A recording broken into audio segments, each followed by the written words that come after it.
Hello, everybody, and welcome to the Top Rope Podcast. Woo! Yeah! Ladies and gentlemen, boys and girls, children of all ages, let's give you the best of the week. We're talking Raw, NXT, Dynamite, TNA Impact, and SmackDown. I'm going to give you the best of the show, grade each thing, and at the end of it, I'll give you my top moments of the week. Go back to Monday Night Raw and Liv, Raquel, and Dom doing a little gloating, interrupted by Bianca and Jade. Liv says the only thing keeping Bianca and Jade together are the tag team titles. I thought that was a good line. Definitely their breakup, Bianca and Jade, coming in the next 2-3 months. We're in what, November, December, January, we Royal Rumble. Yeah, probably the next 2 or 3 months, I'd say. I don't think it's going to be like a month out from WrestleMania or anything. I think they'll tell us at least a good 2-month-long story leading to a match between those two at WrestleMania. So I do think there's a possibility that they might lose them maybe sooner rather than later. We're getting there now. We're getting to a storyline because they've been good, Bianca and Jade, as tag teams, but I think it hurts their stock individually, of course, naturally, obviously. It just, it hurts their star power, though. It just they kind of cancel each other out a little bit. I'd like to see them both go back as singles and have a feud with one another, and I think that is coming here sometime relatively soon. Pierce comes out, Adam Pierce, with a ref. Looked like they were going to do a tag title match, but instead it's a battle royal set up to determine the number one contender for Liv's championship. Bianca, we saw her get slapped by Liv when she said Bianca was going to stab Jade in the back. Liv was on her game, some strong stuff from her, and an overall decent opening promo segment, B-. That did lead us into the Battle Royal. It was fine until the final four. I thought it was absolutely stupid how they each knocked Lyra and Io over the top, but they were hanging on. Belair and Jade knew that, but instead they just decided to stare at each other. I mean, I get it. You want to try to set up a moment, set up tension, but they clearly saw that Lyra and Io did not actually get eliminated, so it just didn't make any logical sense. They should have tried to throw them out. I mean, I get it. They had to get Liv and Raquel involved because they were hanging out at ringside. They had to have them pull Bianca and Jade over the top. I just think there's a different way. Do it earlier. Maybe they could have done it a little bit earlier when there was a few more people in, have some other people down, and then had them throw two girls out. Everybody else is down. So then we see Jade and Belair, Jade Cargill and Bianca Belair stare at one another, and then they go try to get Io and them, and then try to eliminate them, and then they get their hair pulled, and then they both get eliminated. It would have made a little bit more logical booking, but I thought it was a good way to eliminate Bianca and Belair with Liv and Raquel getting involved. So we're down to Io and Lyra. And again, we had some illogical stuff going on here. The way they were fighting on the apron, it's just like, no, you should be trying to pull each other off, but they're out there setting up moves. It just didn't make any sense. Like, one girl's teetering, but then you're going to try to do a move on her rather than try to pull her off or kick her off. Like, no, man, no. Io with a German suplex on the apron for the win. There's definitely some problems with this Battle Royal, but overall it was pretty entertaining. I'm going to give it a B-. We saw Bo Dallas having the Miz kidnapped. They say that the Wyatt Six never cared about the Final Testament. Well, poop on all over you, Final Testament. I guess you're right back to being irrelevant. Well, maybe the Final Testament will then say, oh, no, you're going to care about us, and then they eventually get in a feud with them, or maybe they just get cast aside because they haven't really done a whole lot, in my estimation, with the Final Testament. But Bo Dallas said that wanted We wanted you, meaning The Miz. Showed some clips of the past, tying it into the story. I thought this was good. I'm going to give it a B+. War Raiders, New Day. Woods tagged himself in, wanting to hit an elbow. Cost him the match. War Raiders win. More dissension with the New Day. When is the New Day? Is it 10-year celebration or whenever that's supposed to be? Like, let's get there. I'm kind of getting stale a little bit. Just, the stuff they've been doing. We've seen it now multiple times. They're just trying to drag it out, I think, to get to that 10-year anniversary to have the breakup. But match grade C+. Sami Zayn promo. He gets interrupted quickly by Jay. Jay asked him if it was an accident. But Jimmy comes out before Sami could answer. Jimmy says Sami did it on purpose. Sami interrupts, gives a good history lesson with everything I'm going to talk about on SmackDown. I don't think they did enough to give the history lesson, and we're all, looks like, back on the same page, holding up the ones on SmackDown. Like there's just too much more to do. You're just forgiving him. Everything's all hunky-dory now after everything that happened. I don't know, man. We'll get into more of that when we talk on SmackDown, but we're sticking with Raw here. But what Sami did give here about all their history was good. Jimmy Jaw's back at him, then Sami says for a minute at Crown Jewel it felt like old times, but it didn't last long, fell apart like it always does. Says he's not doing it again. 3 days later, what are we doing here? It's awful soon to turn it around from what you said on Raw. Sami says he loves Jay, but he's out. He's out. Yeah, sure. Jay wants him to come to SmackDown, and Sami's walking up. He's like, hold on. Jay wants him to come to SmackDown. Jimmy's saying he's not family. Jay says that he is. Calls him Sami Uso. Says, I hope to see you at SmackDown. Him calling him Sami Uso led to a whole lot of Sami Uso chants on Raw. Might have been even some before that and on SmackDown. So that was all excellent. I got a lot to like about this Bloodline storyline we got going on. And then some things, like I said, just rush. Seems to me, maybe I'm an outlier here, but it just seems to me like we're just kind of rushing through. Like the stuff with Solo in the new Bloodline has been great. I think they're building them up absolutely fine. But since we saw Sami Zayn come back into the picture, into them getting all back on the same page in 2-3 weeks, that's what I'm talking about when I'm saying that it is rushed. But that segment with them guys all there, everything there was excellent. Excellent.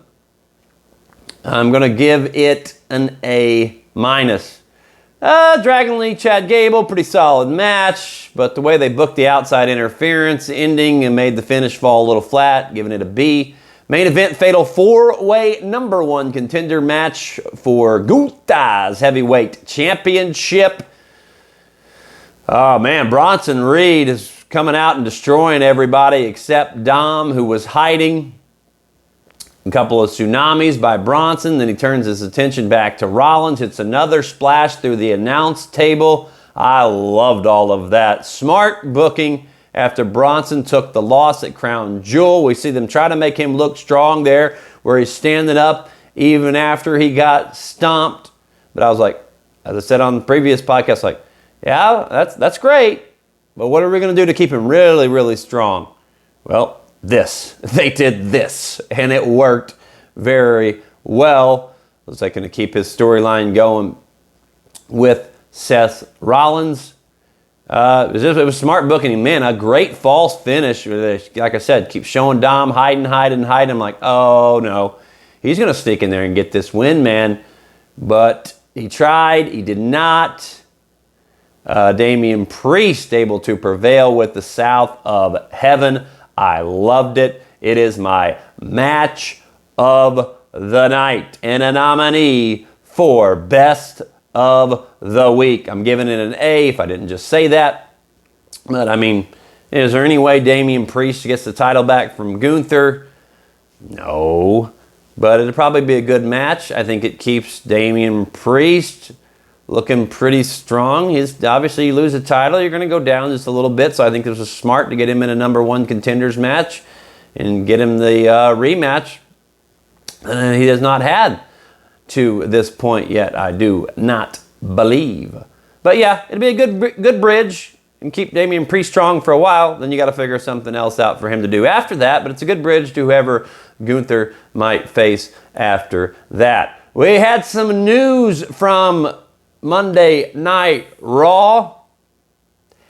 I got mixed feelings. Be honest with you, they're mostly negative. They're mostly negative. WWE is going to have 3 SmackDowns and 3 Raws on the road to WrestleMania in March next year overseas. I get it. You want to spread out all over the world. And yes, some of those crowds are going to probably be popping, as they are in some of those places. But the idea of having to watch taped shows, and maybe we won't. Maybe Raw's on Netflix. Maybe they're just going to air it at whatever time it airs. But I don't know about SmackDown. That's on USA. So, and I'm saying this from a guy who watches it a couple, 2-3 hours later after it airs. I watch the replays. So I'm working or whatever, and I can click through the commercials. That's not the point, though. The point is the recording of it live. So there's no going back. There's no editing the shows after you record them. And you can just tell when a show is taped. You can tell. For whatever reason, you can tell. It hurt Raw a few weeks ago. I thought it hurt Raw this week. It was not as bad this week, but it wasn't as good as if it would have been live. So I do not like the idea of them having taped shows on the road to WrestleMania.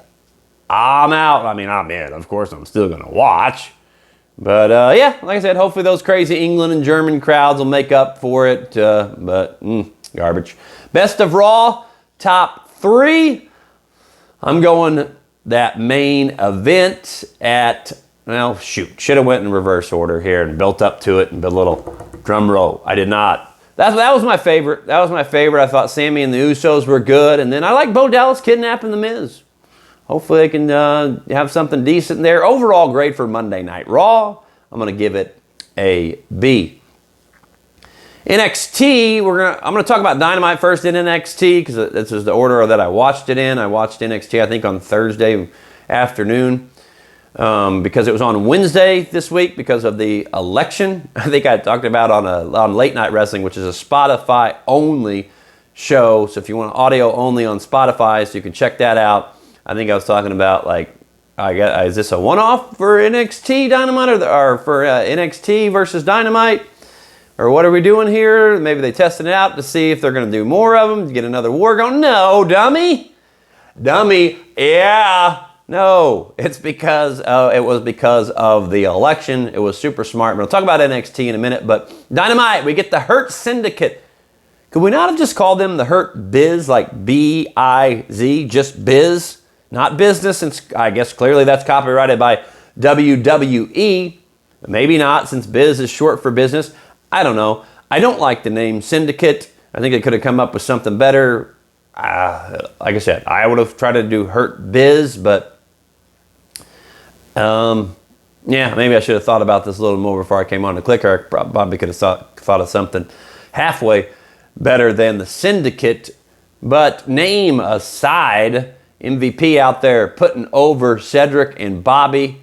Says their goal is to enrich the lives of younger talent. MVP always solid on the mic. I think he's been a nice addition to AEW. Bobby Lashley absolutely is as well. And yeah, this is good stuff, man. MVP says, and I thought he did a great job of putting them over, by the way, but he says, if you get this business card, this is a golden ticket to success. If you accept, changes your life. If you reject it, well, this is what happens. And it shows them beating down Swerve Strickland. Swerve comes out, He's held back by the refs. Mean look on his face. Woo. The refs leave. Swerve says, Bobby Lashley, full gear. MVP says, we'll see you there, kid. Good. This was good. I think, I don't think MVP needed to say anything after Swerve said full gear. Did we even hear Bobby Lashley or Cedric? I don't so much care about, was it Cedric? Am I sitting there saying Cedric? Good Lord, Gary. Freaking, oh my God, Cedric. What the hell's his name, man? Shelton Benjamin.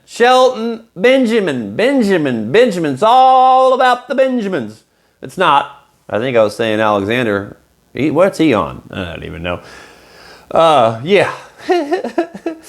But, yeah. I don't think we heard from Bobby Lashley at all. After Swerve says Bobby Lashley full gear, I would have liked to seen Bobby Lashley take the mic. I just thought the we'll see you there, kid kind of fell a little bit flat. I would have liked to see Bobby Lashley take the mic and say you're on or whatever. Something, Swerve said 2 words. Have Lashley say 2 words. But pretty good, giving it a B+. Death Riders come out. Is that their new name, or is that just the name for Claudio and Pac? I think it might just be the name for Claudio and Pac, or is that the new name for the BCC? Until I know for sure, I'm just going to keep calling them the new BCC, even though they're kind of pretty much the old BCC, just with a new attitude and a whole different story going on in a way, way better version, I will say that. But yeah, they come out. Orange comes out. Claudio and Pac come up the ramp. And one of my favorite moments, nominee for Best of the Week, Darby Allin jumping off of the top of one of the entrances. We get a tag match starting out. It got good when Orange gave Darby a hot tag. Huge pop. Coffin drop to the outside, always good. We get some outside interference with Mox and Marina. Shafir, DQ, ring the bell, no contest. And I was watching it with my buddy, and there was some other talking going on, so I didn't hear exactly what the announcers were saying, but I remember seeing Marina Shafir having a briefcase. Very, very, very interesting. We're starting to see this all come together. I think with the Young Bucks shredding the documents a week before and leaving, she's got to have something in there about the business side of the company, right? We embezzling money, not paying taxes. What's going on here? Something is going on where they're going to own this company. Maybe Shane McMahon with them. I don't know. Maybe talk more about that in a minute. But Conglomeration eventually comes out, makes a save. They weren't out there earlier because of their match later on in the night. That all made sense. Still very much into this story. I thought it was well booked. I'm giving it a B+. Conglomeration versus the Learning Tree, fight without honor. I like that idea. Hardcore match. Big Bill and Kyle O'Reilly fight backstage, then back into the arena. Both go through tables. We get some mildly loud holy shit chants, and then this is awesome mildly as well. Conglomeration wins it. Ishii pins Jericho, making him look strong for an eventual ROH title match, but sorry, not that interested in that. Jericho's not losing it yet, obviously, and I don't know, I'm just not a huge fan of Ishii, not really, like I've talked about many times, not a huge fan of all those guys that come over and can't speak much English. It's a huge part of wrestling. We're in America. Like that's got to be part of your game. And if you don't have it, you better have a good manager to talk for you, because if not, I'm just not going to be all that interested. This is an okay Extreme Style match. Nothing too great, though, giving it a B-. Get the Death Riders backstage. That's a great name, by the way. Should have mentioned that earlier. Another pretty strong promo from Mox. They leave, giving that a B. Adam Cole versus Malachi Black. Good match. Great camera work at the end, showing Malachi's face when he was basically saying, "Finish me." And then Cole does lower the boom on him. Because if not, if they don't get that camera angle there, then it just looks like Malachi is just waiting there and like, defend yourself, defend yourself. But the camera shot showed his face, and he's like, come on, come on. So I thought it worked. This is the second victory for Cole on the path to Full Gear to be able to face MJF. Adam Cole offers his hand to Malachi. Malachi hugs him instead. Like, didn't see that coming, and didn't really think that it was needed. At House of Black, are they good guys? I'm just kind of wondering why. I don't know. Is Malachi leaving or something? I have no idea. I'll stay off the dirt sheets, kayfabe. I don't want to know any of that. I don't know. But Adam Cole gets the mic. Story time with Adam Cole, baby. Cole says Roddy's got one win. I forgot Roddy's trying to get wins too to be able to face MJF. I guess. Just not really into this whole get 3 wins and face me. I get it, MJF's done this before, but you know, and he wants to play the chicken shit heel, making people jump through hoops, but not really all that into it. But Cole says that Roddy's got 1 win, says when Roddy gets 3 wins and he does 2, that Tony Khan says there'll be a triple threat match at Full Gear. Woohoo! Overall grade for the match and promo. It was a good match. I'm going to go B. Then we see MJF yet again on the old video screen. He's calling somebody and tells him he needs whoever was on the phone to pay somebody a visit. I was thinking at the time it's got to do with the next match for Roddy, I would think, giving that a B. Later we find out it was something else. Jay White backstage, attacked by Adam Page. They fight out into the arena. Juice with a steel chair from Juice steals the chair from Hangman, I'm trying to say. Then we get Jay gaining back control, but Hangman retreats. Jay White on the mic says some cliche stuff. Like anytime somebody starts out a promo and they say, I'm gonna beat you. Like, come on, man, that's the best you can come up with. Yeah. Jay says he's gonna make Hangman tap out. Just a random thought as I'm watching that. Where were the guns? Where were the guns? Maybe I missed it, and AEW just doesn't do that good of a job of telling me the storylines, reminding me of the storylines, and maybe I'm just an idiot. Definitely a little bit of both, probably. Giving that segment grade a C, because, I mean, we already seen a fight in the back come back into the arena once already in the show. I don't like when things repeat themselves in the short period of time on a show. And like I said, White's words to Hangman were just not very strong. It's a good rivalry for Jay White, for sure, but it's a step down for Hangman, no doubt about it. Chris Statlander backstage. Camille hits her with a freaking car. Somebody call the police. Her and Mercedes get out. A little mini brawl. Security breaks it up. I like the hitting with the car, but Mercedes and Statlander at Full Gear, meh. Give that backstage a B. Christian promo. Right whenever I see him, I'm like, he needs to explain to me why Kip Sabian joined the patriarchy, because they're playing cat and mouse, and then he just low blows Hook the other day, I think it was, and it's like, what's going on here? So please explain. And Christian did. He's saying that Kip was looking for a father figure, and that part of it, you know, I guess made some sense. Forget what it was.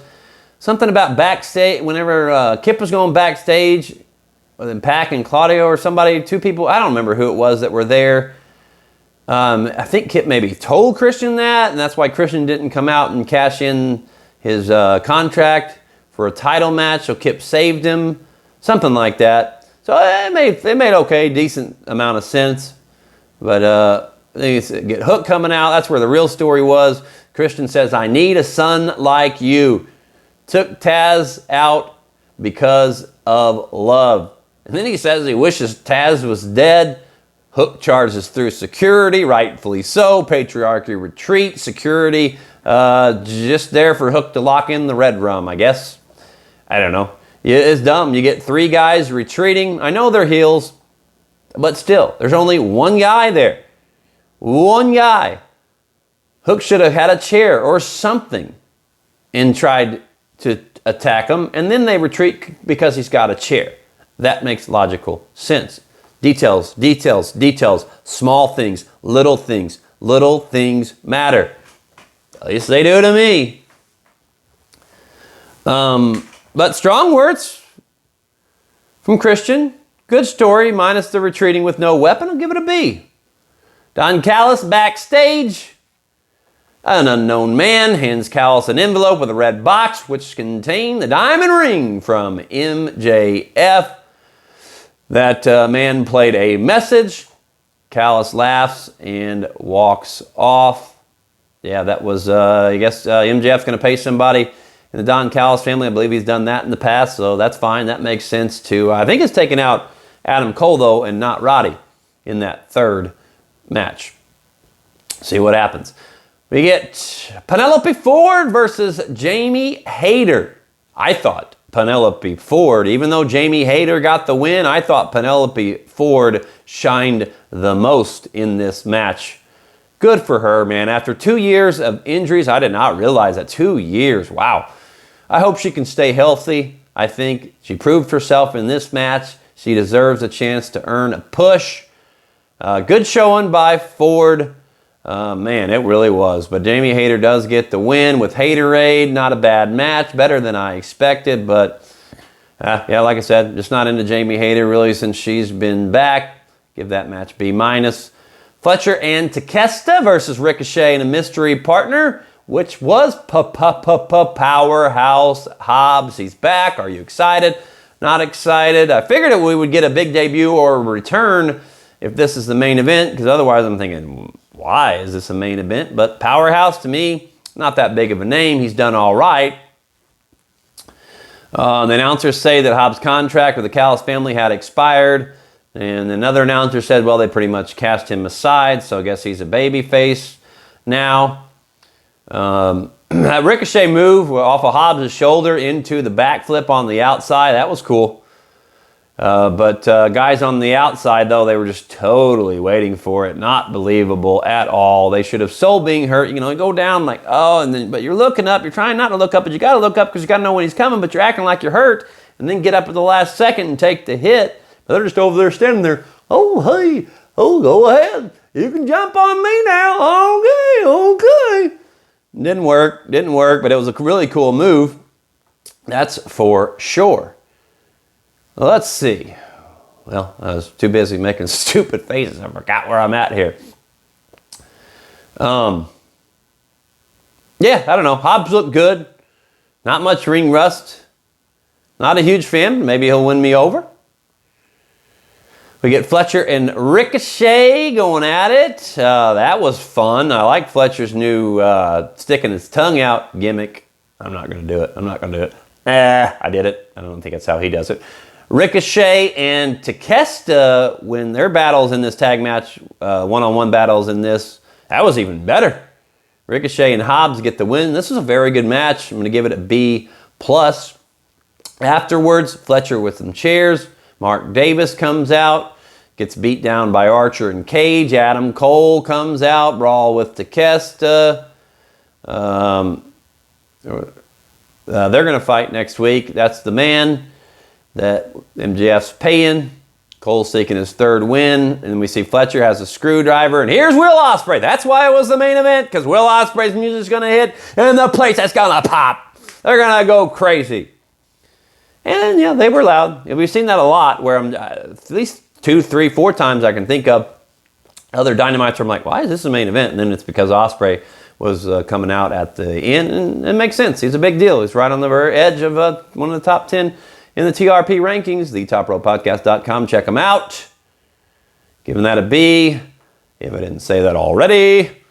And, man, this is funny because I always do my grades. Then I like to check out Bleacher Report's grades and see how they compared to my grades. And they were exactly the same for Dynamite. I grade more than they do. They grade mainly just matches, which I wish they would grade the individual segments by themselves, but like I do.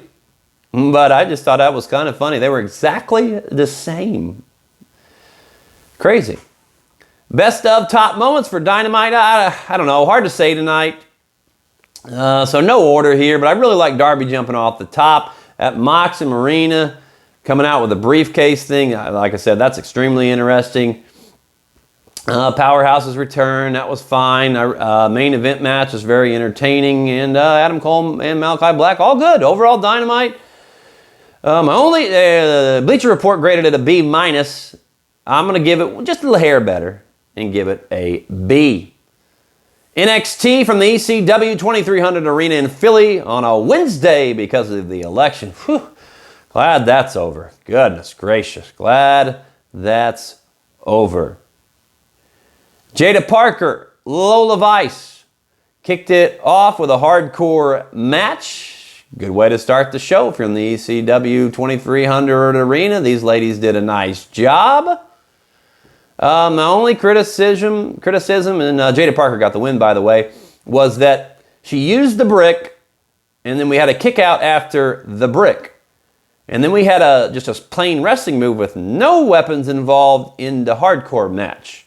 If you have a hardcore match, I'm in belief that some kind of crazy hardcore move should end the match, and that should have been the brick. And I don't know, maybe they were going to do that, and then when she got hit with the brick, she just got into the ropes too much, so they decided to do another move. After that, to me, she hits the brick. I would have just, if she's by the ropes, I'm just pulling her out there into the middle of the ring and pinning her 1, 2, 3. But I like the match, giving it a B. Javon Evans, Wes Lee, high flying, highly entertaining. And that suicide dive by Javon, where he missed Wes Lee and slid over the announce table, was wild, man. RVD coming out, distracting Lee, leads to Javon winning it, giving that a B+. We get Ava, Stevie Turner, Mr. Stone in the ring, talking about Deadline, the Iron Survivor Challenge. Then Mr. Stone gets the mic, says New York and Boston fans are more hardcore. Lights go out, come back on. Gore! Gore! Gore! Rhino, fun moment there as he gores Stone. Gonna give it a B. Tony D and Nunzio, I think he was an old school ECW guy, I'm not sure.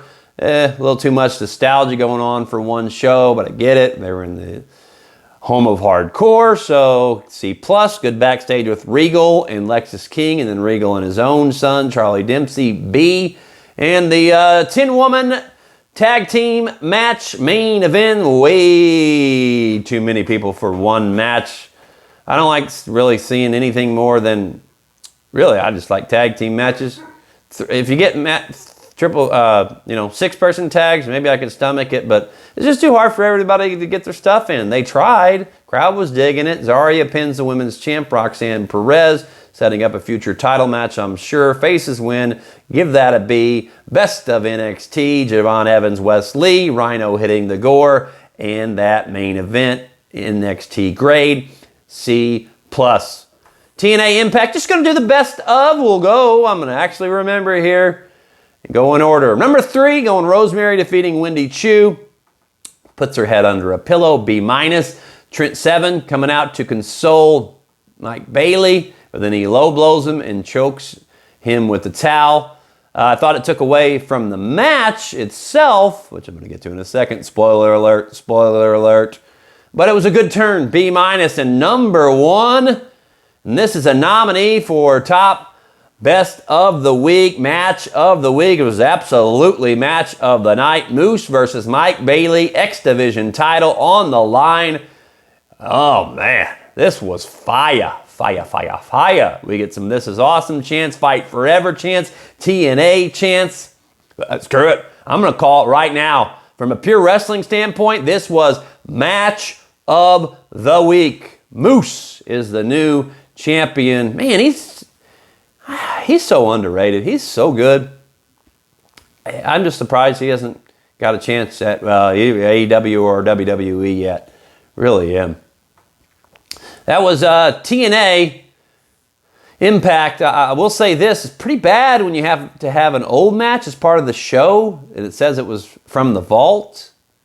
Did it not have enough content? I can't believe that. Was it something to do with the hurricane still a couple of weeks ago? maybe they were affected. I wouldn't think that would have affected it, but yeah, they had aired an old match in the middle of the show. Like, what? What? I didn't get that. Bailey and Moose definitely saved the show, giving that a C+. And that brings us to SmackDown. Roman and Jimmy leading it off live from Buffalo. First thing I see is Yeet on Roman Reigns' shirt. Too soon for that. I mean, I get it. He did say Yeet last week, but they're still spinning the story that the old bloodline is still splintered as of this opening up this show. So I wasn't a big fan of Yeet on the shirt. About to do the acknowledging thing before Jay's music hits. But right before it did, I was thinking, instead of having, this is a thought, instead of having the crowd acknowledge them, that seems too heelish, their faces now, what I'm about to say would blow the roof off the place every single time. Roman should say the city's name. They're going to go, yeah. And then they all put up the ones and they say, we acknowledge you, meaning the city, meaning thank you to the fans. And that would blow it off every time. Every time. I get it, though. It's nostalgia from what it was before. And they say acknowledge me, but it's just too heelish. We're acknowledging you. Oh, it's all about you, Roman. No.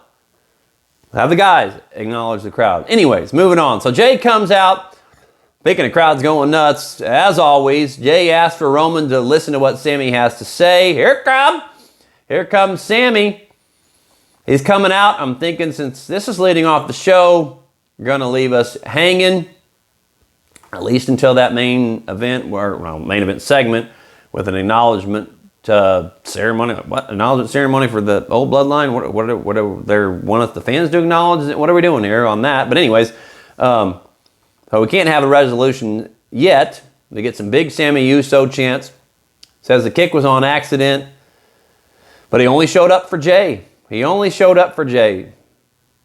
Like, we're still there. At the beginning of this show, he only showed up for Jay. And by the end of the night, he's showing up for Roman. Too soon, man. Too soon. I'm going to address things so I don't get too wonky and bonky. Bonky, is that even a word? So things don't get too wonky in trying to talk about this. I'm going to address the main event segment at the end. Yeah, Sammy says, repeating himself, says it felt special for a minute at Crown Jewel being back together. I guess what he did say after that kind of made sense of, them getting back together later on. But he says he thinks that Roman loves him. So I thought that, I don't know. I was just kind of like, what? I don't know. It just seemed weird to me. Maybe you loved it. Maybe I'm in the minority on all. I still love the whole thing. Don't get me wrong. I don't know. I just think it just feels too rushed right now with Sammy. I don't know. Sammy says we could have had old times.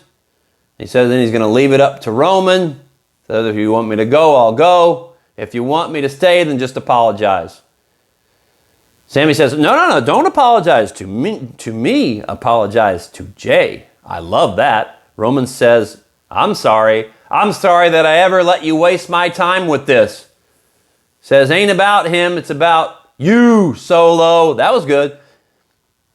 Definitely glad they didn't bring them all together. Like I said, didn't figure they would at that time. And instead of Solo on the screen, we get Jacob Fatu. Thought that was brilliant. Says Roman, give him a little shine with the mic. Says Roman, back of the line. Says Solo runs on his own time. Back of the line, on his own time. Back of the line. This is a very dynamic opening segment. Mostly good, little bad. Give it an A-. But I thought the backstage really popped it off with Roman showing his old true heel self. Just a bit. Down talking Jay. Gets pissy with Jimmy too. Jay says that was your one free pass. Give that an A. Just very interesting the way they were going about this. I would have went with Roman trying to make up for all of his sins, and then the Usos not buying it, but eventually they come back around and accept Roman back in. But I was intrigued by the backstage. I don't know. Does it feel like a repeat though? I'm just talking at that point in time what had happened to there. Did that feel like a repeat, like, oh, Roman's kind of being a heel here again. Like, uh-oh, what's going on? He's talking down to him, kind of starting to feel like we're starting all over again. But yeah, we saw a whole bunch of stuff happen later. Going to address that when we get there. Fast forward through Bayley and Candice. Click, click, click. Not interested in really. Bayley wins, no grade. Gargano and Ciampa backstage, little dissension. Strong words from Ciampa, B-. We get Randy Orton marching out, calls out KO. KO gets the best of him. Hits him with the pile driver. The announcers were trying to sell that the pile driver was banned. And they put Randy on a stretcher. And I thought it would have been okay, I guess, if the pile driver would have been executed better. I know, I get it. If you think it's unsafe, they're trying to keep him safe. We see people get dropped on the head all the time, though. I love the pile driver. It was one of my all-time favorite moves. Like, I used to pretend as a kid, my finisher was a top rope pile driver. I didn't do it on any humans, obviously. That little stuffed animal I used to wrestle and have storylines and everything with, and pretending they're different wrestlers, and that was my finisher, was top rope pile driver. I've loved the top. Dude, never see that, I wouldn't think. We've seen the top rope tombstone. It's a little safer to execute. So yeah, I get it from a safety standpoint, but from with my eyes and what I see, and you're putting Randy Orton on a stretcher standpoint, no. Absolutely not. He hit his knees, man. He hit his knees. Like, maybe it was just a bad camera angle. You shouldn't have showed it.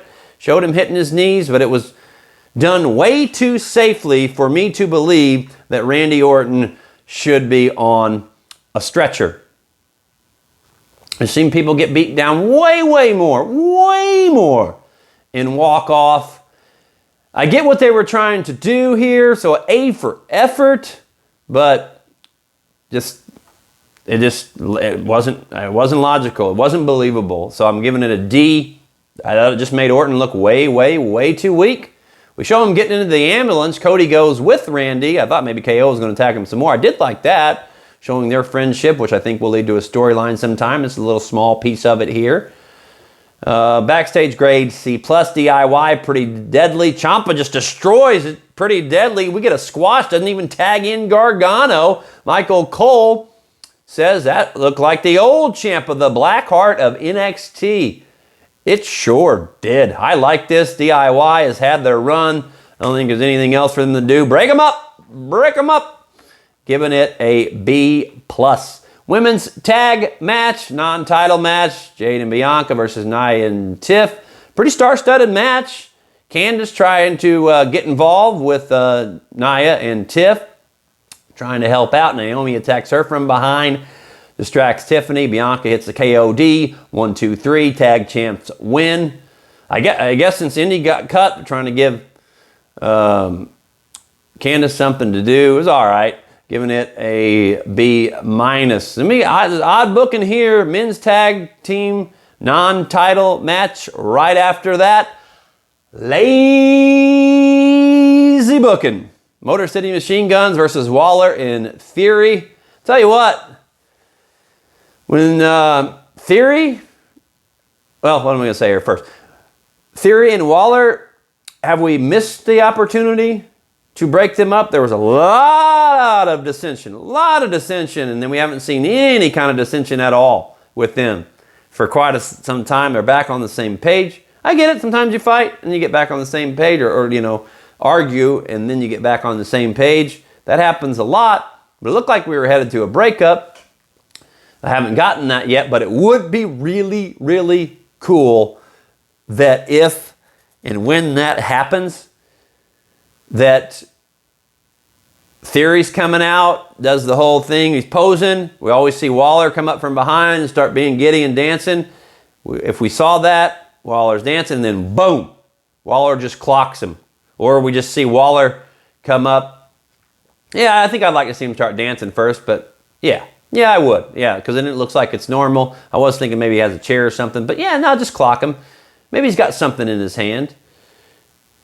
Something along those lines. I think that would be a good way to make that turn. And Theory been showing some babyface tendencies. So maybe we are. I do think we're going to try to turn him into babyface. I don't know if it's going to work. But time will tell. Anyways, Motor City Machine Guns win the match. It was entertaining. Give it a B. Motor City Street Profits backstage, set up a title match for next week. C. All this unveiling the Women's United States Championship. Women definitely deserve a secondary title. So, that leads me to my next question. Who should be the first Women's U.S. Champion? Who's the best women in the mid-card? When I saw that, I'm watching them unveil the belt. Naomi was just the first woman that came to my mind. The second that came to my mind, Chelsea Green. Third, I was like, I don't know. What do you guys think? Let me know in the comments, and don't forget to hit like, follow, subscribe, all that good jazz. New Bloodline coming out for the acknowledgement ceremony.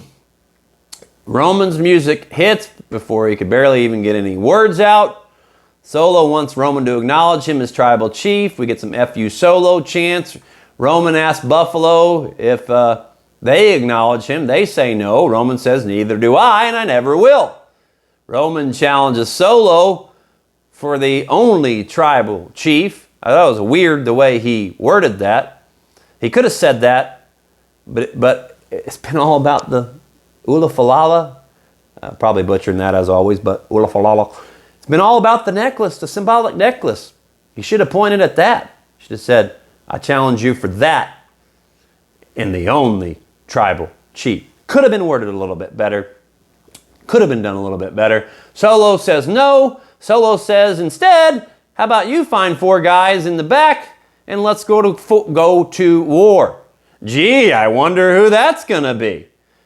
Just go find 4 guys. Like, he should have said, if you can get them guys, I don't know, maybe he shouldn't have, because then it would have led to spoiling what's going to happen, but it happened right after that. So Roman says, well, what do you mean? There's only 4 of you. You need 5 for War Games. Solo says, my 5th guy is Sami Zayn. What? We already saw Sami's, okay, maybe the kick was on purpose. Here comes Sami walking out to the stage. New Bloodline attacks Roman. I think Jimmy and Jay ran by. They're all fighting. Solo hands Roman up to be kicked.